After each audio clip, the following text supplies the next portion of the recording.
Doma Sports Talk, worldwide, with some news for the world of boxing. So y'all know what time it is. You ain't in a rush to get concussed. Now, some boxing news from all divisions a little bit, but mostly heavyweight. We're gonna put a whole bunch of stuff in one little video. The main thing, we're gonna get to Wilder at the end.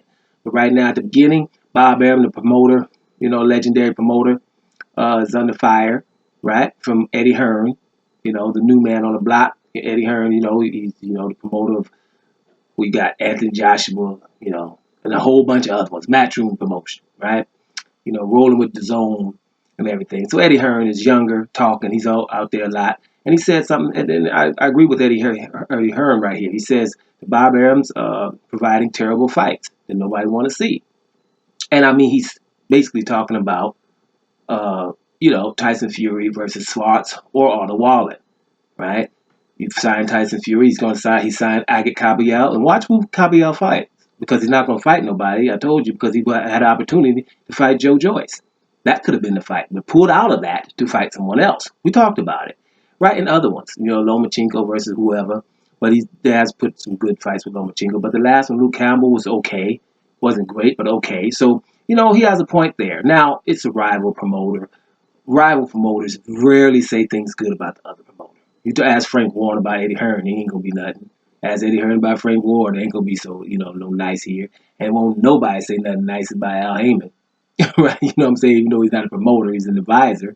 But so it is what it is. But I agree with Eddie Hearn here. There's terrible fights with Bob Arum. And Bob Arum, the way he makes you wait for fights and things like that, it irks you.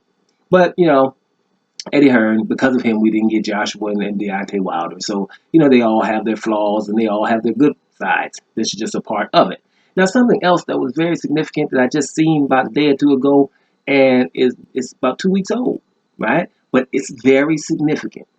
Andre Ward, former pound for pound number one, retired last year, I think it was, undefeated, won the super middleweight Super 6 tournament. When everybody gets in, it's like the WBSS tournament now. When everybody gets into it and he comes out unscathed, beating people who wasn't even supposed to be invited barely at that time, and came through and beat all those super middleweights, some good ones. Carl Froch was in there, Kessler was in there, and a whole lot of others that I'm not thinking of right now. Jermaine Taylor, I think, Arthur Abraham. That's four. I only missed two. And Andre Ward's five. I'm going to miss one guy, and I don't know who that is right now. But it was the bad dudes at the time.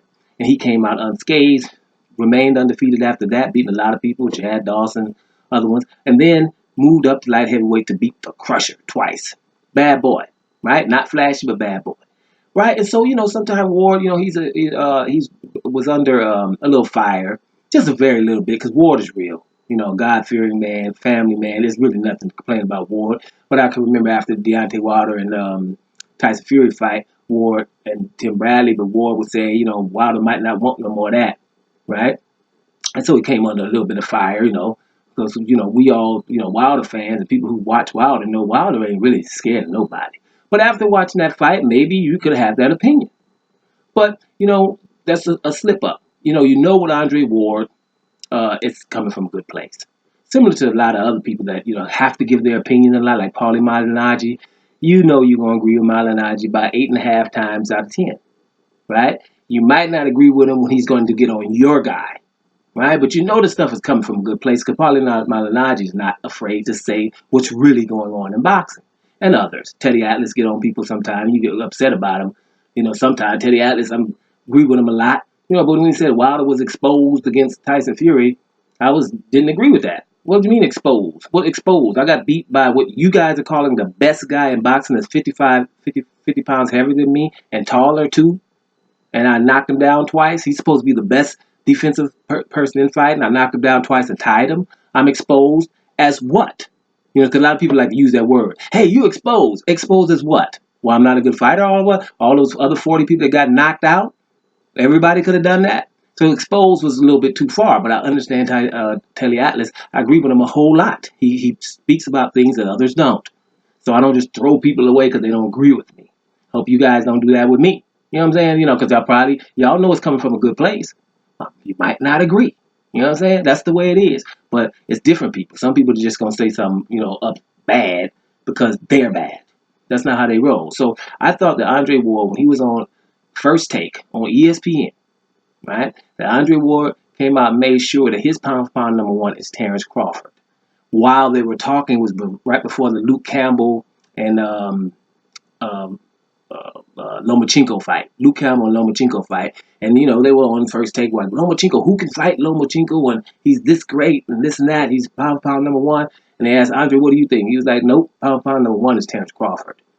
Right? And they had to agree, well, yeah, we can go 1A, 1B. And then they were, asking them why. And then they were going back, well, Lomachenko has done this and that. And he just squashed the argument. And even Stephen A. Smith and Max Kellerman said, you're right about this. Terrence Crawford cleaned out a division.